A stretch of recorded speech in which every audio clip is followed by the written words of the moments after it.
நிச்சயமாக விஜயின் வருகை திமுகவுக்குள் ஒரு பதட்டத்தை உருவாக்கி இருக்கிறது. விஜய் திமுகவை ஒன்றும் வீழ்த்த முடியாது, இதை நன்றாக புரிந்து கொள்ளுங்கள். திமுக என்பது ஒரு ஆலமரம், 75 ஆண்டுகால கட்சி. திமுகவுக்குள்ளே இருந்தும் அந்த எக்ஸோடஸ் வெளியேற்றம் இருக்கும் என்று இவர்கள் கவலைப்படுகிறார்கள். உதயநிதி ஸ்டாலினுக்கு நேர் போட்டியாக விஜய் வந்து விட்டார் என்று இவர்கள் உண்மையிலேயே அஞ்சுகிறார்கள். இல்லை, இன்னும் கொஞ்சம் நம்ம வெயிட் பண்ணலாமா? இன்னொரு ஒரு மாநாடு ஒன்று போடணும், அதற்கு பிறகு அவர் என்ன பண்ண போறாருன்ற விஷயங்கள்லாம் கண்டிப்பாக மாநாடு போடுவார், அவர் கொள்கைகளை சொல்லுவார். அவர் என்ன தான் கொள்கைகளை உலகத்தையே தலைகீழாக மாத்திர கொள்கைகளை சொன்னால் கூட 26 தேர்தலில் அவர் ஜெயிக்க முடியாது. 45 ஆண்டுகளுடைய அனுபவத்திலிருந்து நான் சொல்லுகிறேன், விஜயை பார்த்து திமுக அஞ்சுகிறது என்பது உண்மை. அதிமுக பயப்பு இல்லையா? அவங்களுக்கு ஒன்றுமே கிடையாது, இழக்கிறதுக்கு ஒன்றுமே கிடையாது. இல்லை, ஒருவேளை அவங்க ஆளுங்கட்சியாக இருந்தால் பயந்துருப்பாங்க. அப்போ நிலைமை வேறு. தமிழ்நாடும் இந்தியாவும் சந்தித்து கொண்டிருக்கக்கூடிய எல்லா பிரச்சனைகளுக்கும் என்ன தீர்வு, என்ன தீர்வு, என்ன தீர்வு, விஜய் பதில் சொல்லணும், விஜய் பதில் சொல்லணும், விஜய் பதில் சொல்லணும்னு திமுகவோட தொங்கு சதைகள் கேட்டுக்கிட்டே இருக்காங்க. ஏன்டா இதெல்லாம் போய் திமுக கிட்ட கேளுங்களேன்டா. வாக்கு வங்கி அரசியலுக்குள்ளே போனீங்கன்னா கூட்டணி மட்டும்தான். சீமான் செய்கிற தவிர விஜய் செஞ்சார்னா எந்த காலத்துலையும் அவர் வளர முடியாது. ஆனானப்பட்ட மோடி, ஆனானப்பட்ட ராகுல் காந்தி, ஆனானப்பட்ட ஸ்டாலின், இவங்க எல்லாருமே கூட்டணி கூட்டணி கூட்டணி வச்சு தான் ஜெயிக்கிறாங்க. கலைஞர் 88 வயசில் சிஎம்மாக இருந்தார், வீல் சேரில் இருந்தார். அப்போ பேசியிருக்கணும்ல. உண்மையிலே ரஜினிகாந்துக்கு துணிச்சல் இருந்தால், சீனியர்ஸு, ரேங்க் வாங்கினவங்க, ஓல்டு பாய்ஸ், கிளாஸை விட்டு போக மாட்டேன்றாங்கன்னு கலைஞர் இருக்கும்போது பேசியிருக்க வேண்டியது தானே. இது எல்லாருக்கும் தானே பொருந்தும். ஆகவே நீங்கள் வயதை மட்டும் வச்சு ஒருத்தரை எடை போட முடியாது. பர்ஃபார்மன்ஸ்.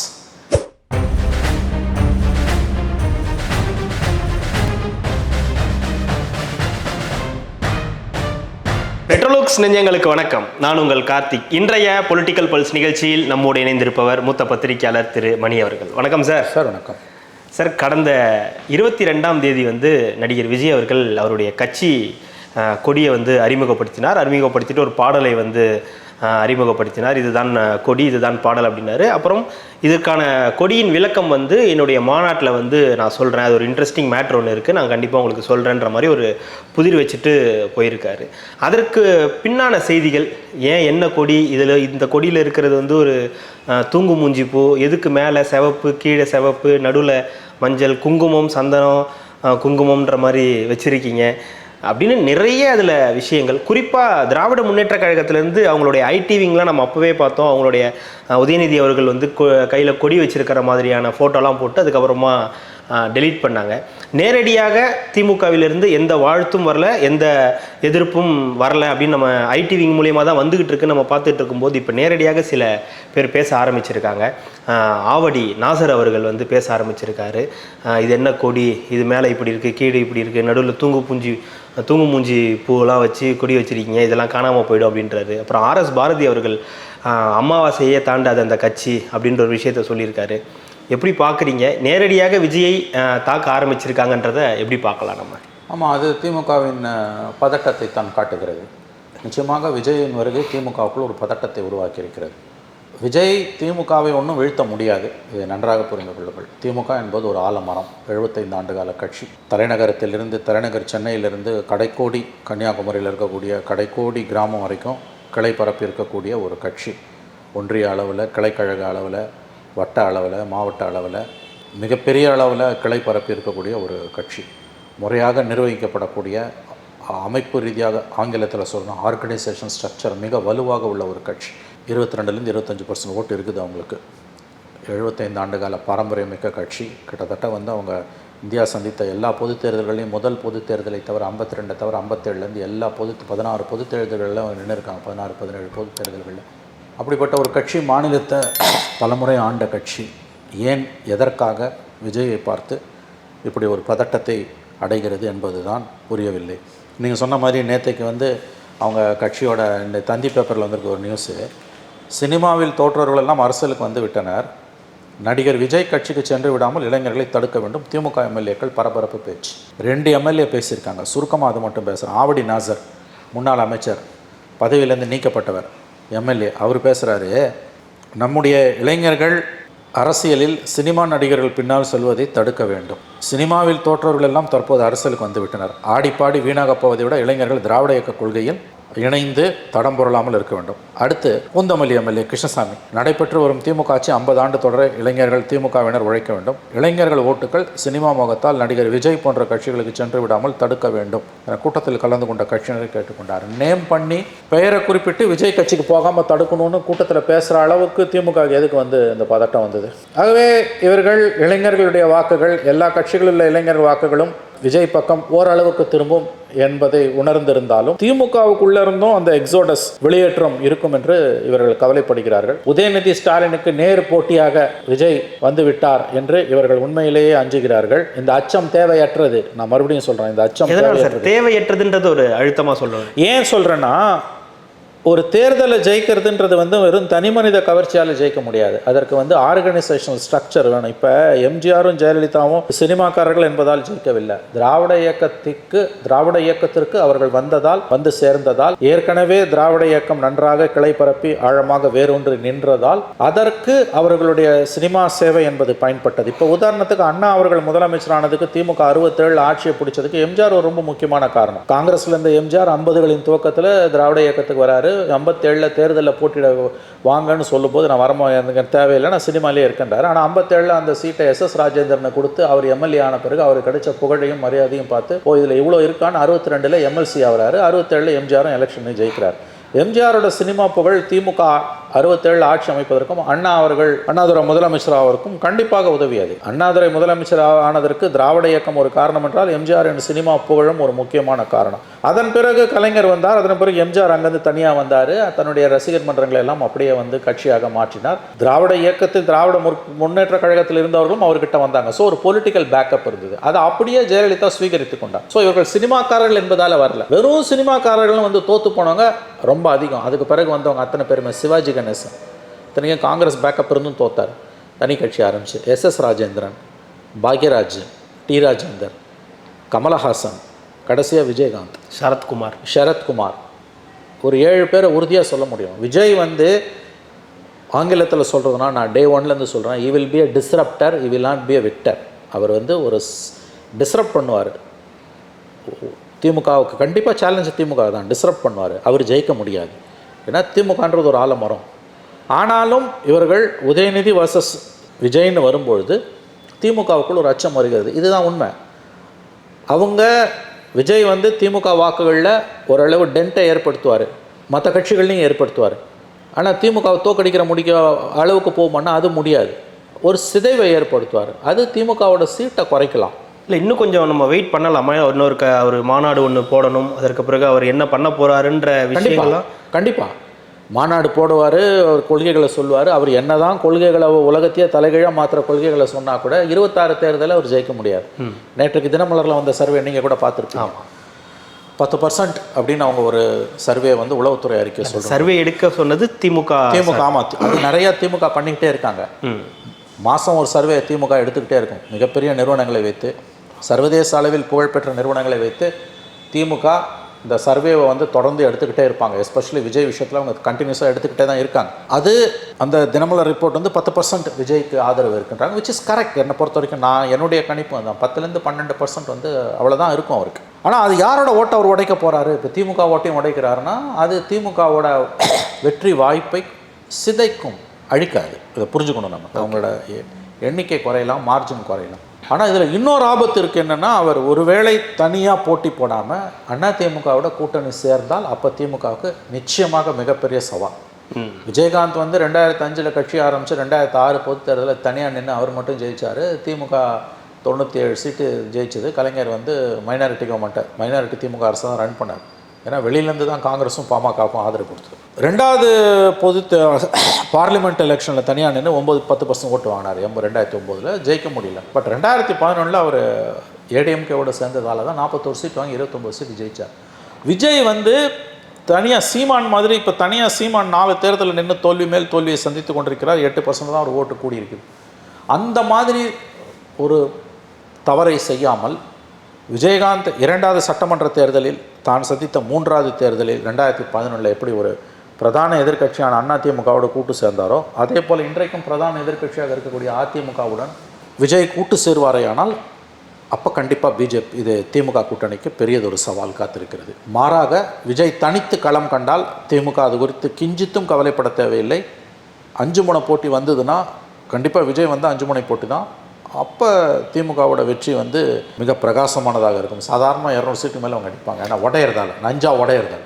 திமுகவின் இந்த பயம் அப்படின்றது ஒரு 10% ஓட்டுலேருந்து 12% ஓட்டு வந்து விஜய் வாங்கிடுவார். அது கூட வாங்க விடக்கூடாது, ஆரம்பத்திலேயே அவரை வந்து இது பண்ணிடணும், டெஸ்ட்ராய் பண்ணிடணும் அப்படின்ற ஒரு எண்ணம் அவங்களுக்குள்ள இருக்கா? அவ்வளவு பயம் தேவையா? எஸ், அவங்க அவர் தனியாக நிற்பாருன்னா கம்மியாக பயப்படுவாங்க.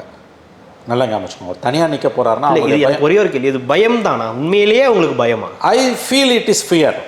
அவர்கள் உண்மையில் அஞ்சுகிறார்கள். என்னால் உறுதியாக சொல்ல முடியும். அவங்களுடைய நடவடிக்கைகளையும் என்னுடைய அனுபவத்தின் அடிப்படையில் நான் சொல்கிறேன். கிட்டத்தட்ட ஒரு 33 ஆண்டுகளுக்கு மேலாக பத்திரிகை துறையில் இருக்கக்கூடியவன் என்கின்ற முறையிலும், அரசியலை சிறு வயதிலிருந்தே பார்ப்பவன் என்கின்ற முறையிலும், ஒரு 45 ஆண்டு கால அனுபவத்திலிருந்து நான் சொல்கிறேன், விஜயை பார்த்து திமுக அஞ்சுகிறது என்பது உண்மை. அதிமுக பயப்பு இல்லையா? அவங்களுக்கு ஒன்றுமே கிடையாது, இழக்கிறதுக்கு ஒன்றுமே கிடையாது.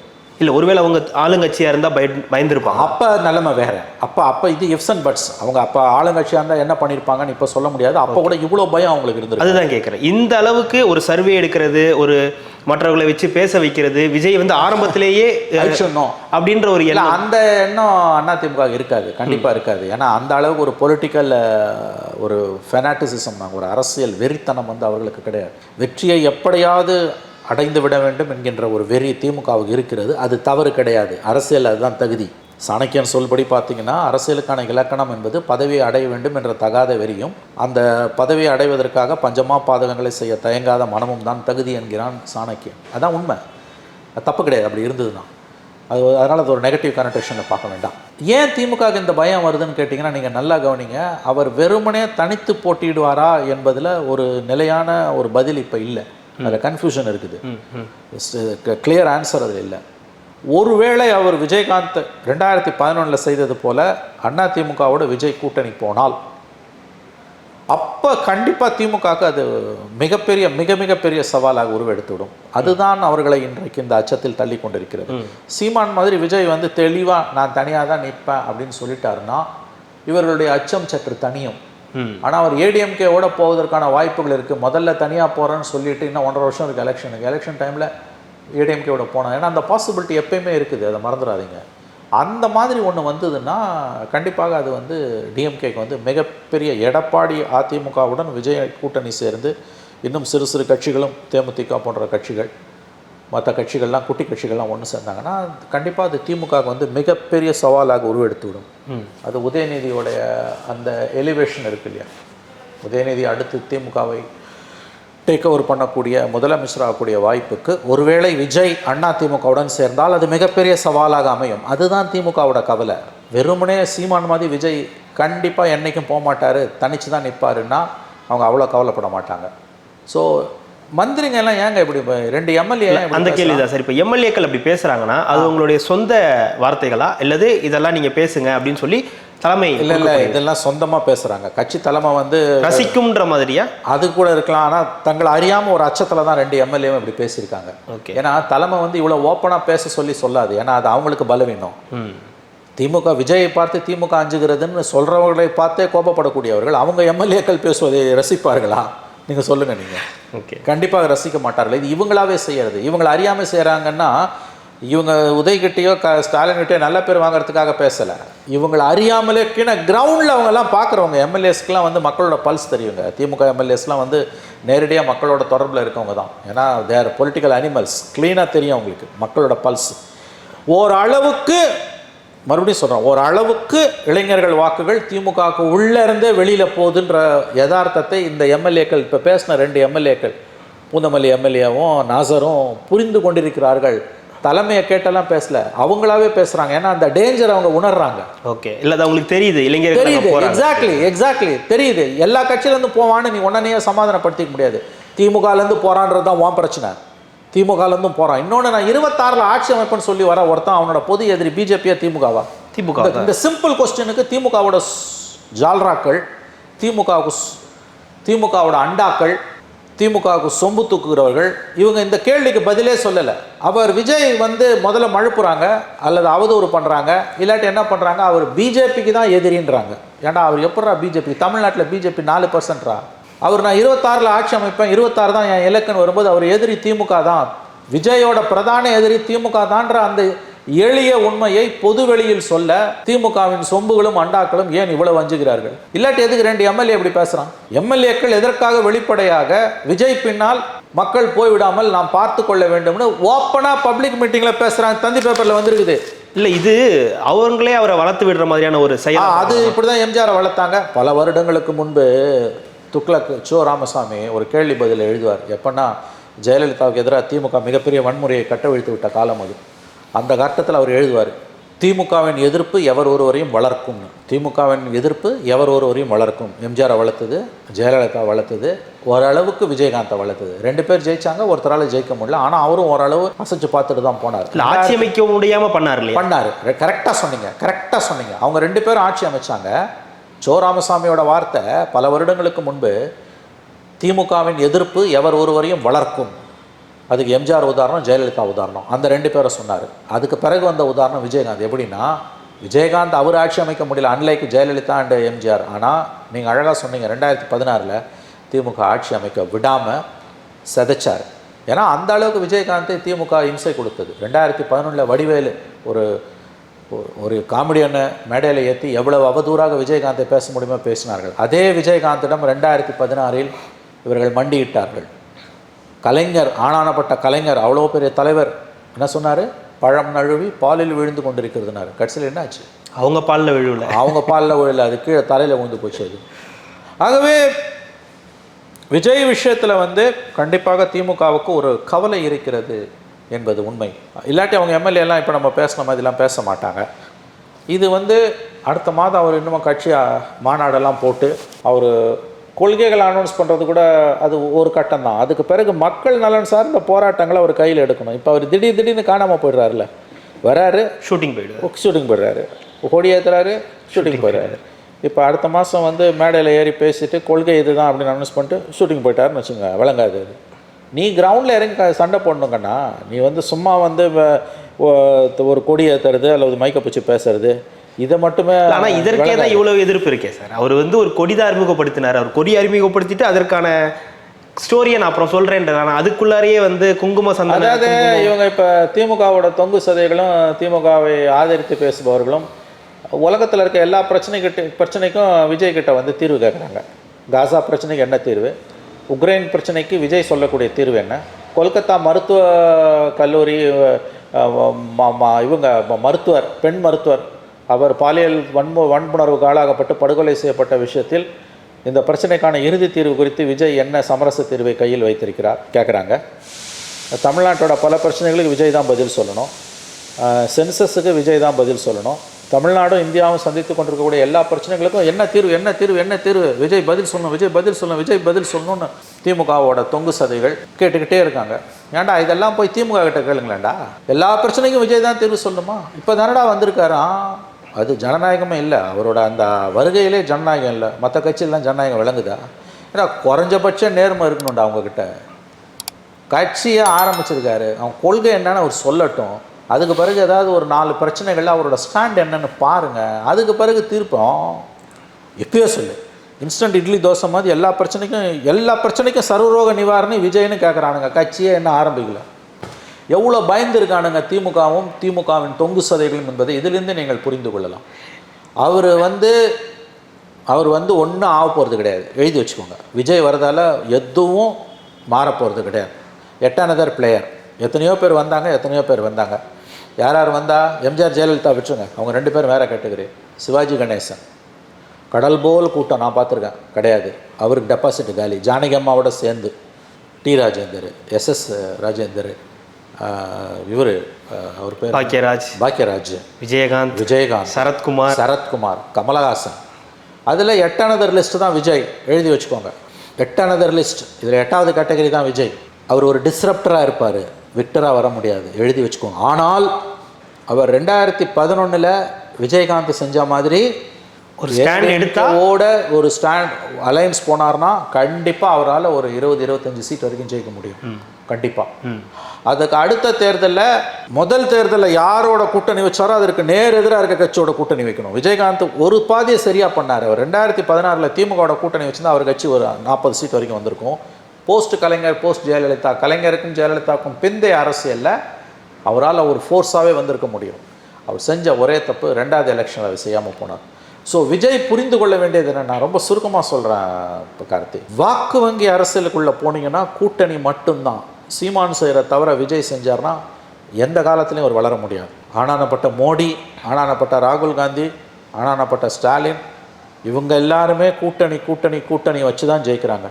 நீங்கள் வெத்து அரசியல் பேசி அல்லது உங்கள் தத்துவங்கள் எவ்வளோ உயர்வாக வேணா இருக்கலாம், வெத்து அரசியல்லாம் உங்களுக்கு கோவம் வரும். அந்த வார்த்தையை கூட நான் வாபஸ் வாங்கிக்கிறேன். நீங்கள் ரொம்ப பெரிய ரியாலிட்டி பாலிடிக்ஸில் நீங்கள் உங்கள் கால் பூமியில் பதிகிற மாதிரி நின்னீங்கன்னா உங்களால் நிச்சயமாக நீங்கள் கூட்டணி தான் போக முடியும். ஒன்று திராவிடர் கழகம் மாதிரி சமுதாய இயக்கமாக இருந்துருங்க. தேர்தல் கண்ணீர் துளிகள், எலெக்ஷனில் போய் ஓட்டு கேட்குறவனான்னு பெரியார் சொன்னார். அவருக்கு தெரியும் இது எல்லாருக்கிட்டையும் போய் கையேந்தணும்னு. 2வது அது உள்ளே போயிட்டோன்னா தனியாரெலாம் நிற்க முடியாது, எவன் கூடயாவது சேரணும். ஊரில் இருக்க மொள்ள மாதிரி முடிச்சவங்க எல்லாரோடையும் தான் சேர வேண்டியிருக்கும். அதனால் அந்த பாதை வேணான்னு அவர் ரொம்ப பெரிய தீர்க்கதரிசி பெரியார். அதனால தான் அவர் அந்த பாதையிலேருந்து ஒதுங்கி நின்னார். மாறா நீங்கள் உள்ளே போனீங்கன்னா எம்ஜிஆர்லேருந்து ஜெயலலிதாலேருந்து மோடியிலேருந்து ராகுல் காந்திலேருந்து ஸ்டாலின் வரைக்கும் எல்லாருமே கூட்டணி தான். இந்த அடிப்படை உண்மையை விஜய் புரிஞ்சுக்கிட்டு அவருடைய முதல் 26 தேர்தலையே அவர் அதிமுகவுடன் கூட்டணி வைத்தால் அவரோட டேக் ஆஃப் ஸ்மூத்தாக இருக்கும். அதுக்கு அடுத்து அது அப்புறம் 5 வருஷம் பொறுத்தது எப்படி வேணா இருக்கலாம் இந்த பாலிடிக்ஸ் மாறும் பொழுது. ஏன்னா விஜயகாந்த் பண்ணார்ல 2011 நல்ல ஒரு பாசிட்டிவாக பண்ணிட்டு 16 பண்ண பெரிய தவறில் தான் கட்சி அழிஞ்சுது. அந்த தவறு அவர் செய்யாமல் இருந்திருந்தாருன்னா போஸ்ட் ஜெயலலிதா, போஸ்ட் கலைஞர் பீரியடில் இன்றைக்கி ஒரு பெரிய ஃபோர்ஸாக வந்திருப்பார். அவர் தமிழ்நாடு கூட்டணி ஆட்சியை நோக்கி நகர்ந்திருக்கும். விஜய் ஆகவே அந்த தவறை செய்யாமல் கூட்டணி அரசியலை நோக்கி நகர்ந்தால், கூட்டணி 26லேயே கூட்டணி தான் அவர் முடிவு பண்ணார்னா அதை முதல்ல சொல்லக்கூடாது. அவர் போக போக தான் அதை சொல்லணும். அந்த ஸ்ட்ராட்டஜியை எடுத்தார்னா அது டிஎம்கேக்கு பெரிய சேலஞ்ச் ஆகும். அது திமுகவுக்கு தெரியுது. நல்லா ஞாபகம் வச்சுக்கோங்க. விஜயகாந்த் மாதிரி அவர் சீமான் மாதிரி அவர் தனிச்சு நிற்க போகிறது இல்லை, பவன் கல்யாண் மாதிரி ஸ்ட்ராட்டஜி அவர் எடுக்க போகிறாருன்னு திமுக ஸ்மெல் பண்ணுறாங்க. திமுகவை குறைச்சி மதிப்பிடாதீங்க. அவங்களுக்கு அந்த சர்வே எடுக்கிறது பணம் பலம் மட்டும் இல்லை, அறிவும் இருக்குது. அவங்க ரொம்ப துல்லியமாக எடை போடுவாங்க. ஏன்னா அவங்களோட பவர் ஸ்ட்ரக்சர் ரொம்ப ஸ்ட்ராங்கானது. பவர் மேலே அவங்களுக்கு இருக்க வெறியும் ரொம்ப ஸ்ட்ராங்கானது. அடுத்து இது வெறுமனே சீமான் மாதிரி இது வெத்து சித்தாந்தம் பேசிக்கிட்டு இவர் தனியாக நிற்பாருலாம் உறுதியாக சொல்ல முடியாது. இவர் ஸ்ட்ராட்டஜிக்கலாக யோசிக்கக்கூடியவர் தான். இவர் ஒரு அலைன்ஸுக்கு போகிறதுக்கு வாய்ப்பு இருக்குன்றதை அவங்க புரிஞ்சு வச்சுருக்காங்க. அந்த பாசிபிலிட்டி இருக்குன்றது அவங்களுக்கு தெரியுது. அதனால தான் இவ்வளோ பயப்படுறாங்க. இந்த ஒரு சனிக்கிழமை நடந்த சம்பவம், ஞாயிற்றுக்கிழமை நினைக்கிறேன், உதயநிதி ஸ்டாலின் அவர்கள் ஒரு வார்த்தை சொல்லியிருந்தார். சனிக்கிழமை அவர்கள் ரஜினி அவர்கள் சொல்லியிருந்த ஒரு விஷயம், அமைச்சர்கள்லாம் மூத்த அமைச்சர்கள்லாம் என்ன இருக்காங்க, ஸ்டாலின் அவர்களுக்கு ஹேண்ட்ஸ் ஆஃப் சொன்னார். அது பெரிய சர்ச்சையாக மாறிச்சு. அதுக்கு அடுத்த நாளே உதயநிதி ஸ்டாலின் அவர்கள் இளைஞர்களுக்கு வழிவிடணும், வழிகாட்டி நீங்கள்லாம் வழிவிடணுன்ற மாதிரி ஒரு விஷயம் சொல்லியிருந்தார். கிட்டத்தட்ட இதெல்லாம் பொருந்ததா விஜயின் வருகை, உதயநிதியின் பேச்சு? Yes, you are right. அவங்க உண்மையிலேயே விஜய் வருகை அவங்க சீனியர்ஸால் திமுகக்குள்ளே ஒரு கிரைசிஸ் இருந்துக்கிட்டே தான் இருக்குது. அவங்க சீனியர்ஸை எஸ்பெஷலி உதய் வந்த பிறகு அவர் சீனியர்ஸை நகர்த்தணும்னு பார்க்குறாரு. பட் ஒரு பிரச்சனை இருக்குது திமுகக்குள்ளே. என்னென்னு கேட்டிங்கன்னா, ஒரு பழைய பழமொழி உண்டு, ஒரு மனிதனுடைய பலமே அவனுடைய பலவீனமாக மாறணும். அதே மாதிரி ஒரு ஆர்கனைசேஷன் இருக்குன்னா அந்த ஆர்கனைசேஷனோட பலமே அதனோட பலவீனமாக மாறலாம். இந்தியாவிலே மிக சிறப்பாக நிர்வகிக்கப்படக்கூடிய நம்பர் 1 கட்சி, ஆர்கனைசேஷன் ஸ்ட்ரக்சர் ரொம்ப பவர்ஃபுல்லாக இருக்க ஒரு கட்சி எதுன்னா அது திமுக நம்பர் 1 நம்ம சொல்லலாம். நம்ம ஏற்கனவே இதை பற்றி பேசியிருக்கோம். அங்கே அந்த ஸ்ட்ரக்சர் கீழேருந்து மேலே வரைக்கும் ஹைரார்க்கி ரொம்ப கிளியராக இருக்கும். இப்போ ஏடிஎம்கேன்னு பார்த்தீங்கன்னா அந்த அளவு நீங்கள் சொல்ல முடியாது. யாரை வேணால் ஜெயலலிதா மந்திரி ஆக்குவாங்க, இறக்குவாங்க. ஆனால் திமுகவில் அப்படிலாம் நீங்கள் பண்ணிட முடியாது. ஏன்னா பார்ட்டி ஸ்ட்ரக்சரும் அந்த மாதிரி ஒரு மாவட்ட செயலாளரை மாற்றுறது, ஒரு வட்ட செயலாளரை மாற்றுறது கூட அவ்வளோ ஈஸி கிடையாது. ஸோ இந்த இடத்துல சீனியர்ஸாக 40 வருஷம் 50 வருஷம் பழந்துன்னு கொட்டப்பட்டவங்க எல்லாருமே ஒவ்வொரு மாவட்டத்திலையும் அவர்கள் கிட்டத்தட்ட குறுநில மன்னர்களாகத்தான் இருக்கிறார்கள். அவங்களுடைய பலமும் அதுதான், திமுகவோட பலமும். இன்றைக்கு மாற்றத்தை ஏற்படுத்த வேண்டும் என்று உதய் நினைக்கும் பொழுது அது அவங்களுடைய பலவீனமாகவும் அதுதான் இருந்து கொண்டிருக்கிறது. ஆகவே இதில் சீனியர்ஸை நகர்த்தணும்னு நினைக்கும் பொழுது அவங்க நினைச்ச மாதிரி வேகத்தில் அதை செய்ய முடியாது. பட் அதை செய்யணும்னு உதய் விரும்புகிறாரு. தான் கண்ட்ரோலுக்கு வரும்போது it's almost certain any time அவர் டெப்டி சிஎம் இன்றைக்கி ஸ்டாலின் இன்றைக்கி அமெரிக்கா போகிறாரு. சிஎம் அமெரிக்கா போயிட்டு 17 நாளில் வராரு அவர். அநேகமாக செப்டம்பர் 20 வாக்கில் வராரு.